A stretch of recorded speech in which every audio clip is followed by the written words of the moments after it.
Hello guys, ngayon nandito tayo ngayon sa loob ng Triton GLS Automatic 2024. So as you can see guys, 3-spoke na rin siya. Ayan, 3-spoke urethane. Meron siya ditong sa gilid naman natin is positive negative volume, up and down, low and then din sa paglipat sa multimedia music natin, ito nandito naman guys sa ating right side. As you can see, makikita ko meron siyang cruise control button. So ito guys kung paano siya i-set up niya. Then syempre meron siyang voice command, answer call and drop calls. So ayun. Then ito guys yung ating meter cluster ng Triton GLS. Ayan, so ngayon nakapatay siya. So hindi natin makikita yung screen. Pero syempre ito siya. Ayan. So makikita nyo, ito ang ating multimedia infotainment system ng ating Triton is 9 inches.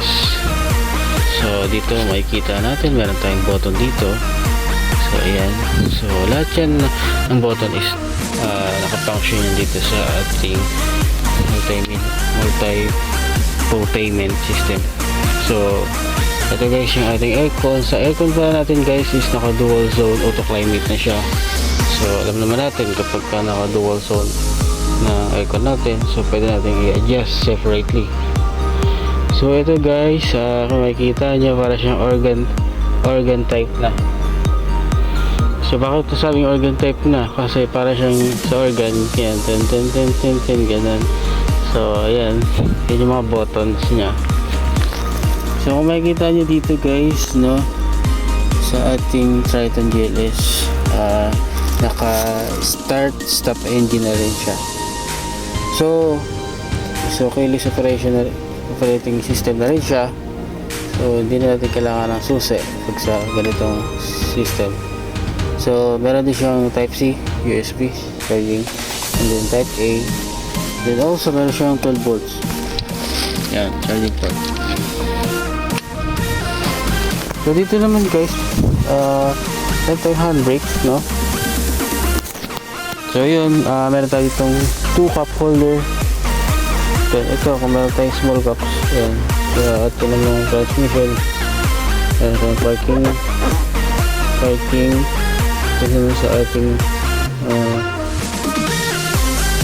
reverse, yan, neutral and brake. Tapos meron tayo itong center console naman.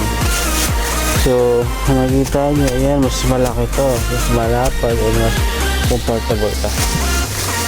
So as you can see guys, ayan, mas malalim, no? Pwede dyan yung 4 na 600 ml na bottles.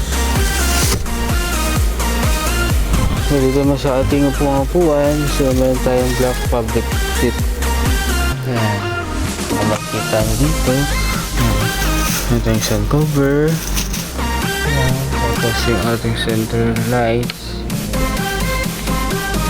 Ito guys yung ating glove box. Ayan, so meron siya pindutan, then also dito sa baba. Ayan, dalawa yan. So if ever na kailangan yung ilalim, pwede tayong siras. Automatic.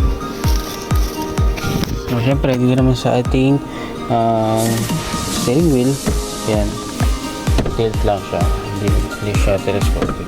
So ayan, pwede mo siya i-adjust kung saan ka mas komportable. Then once na-adjust mo siya, pwede mo na siyang i-lock para hindi gumalaw. Push up lang.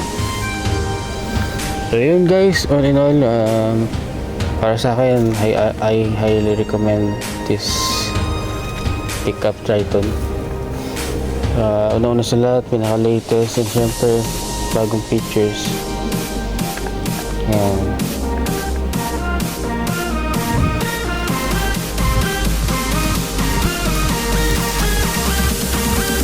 Yung gulong naman is meron tayong 18 inches 2-tone alloy wheel.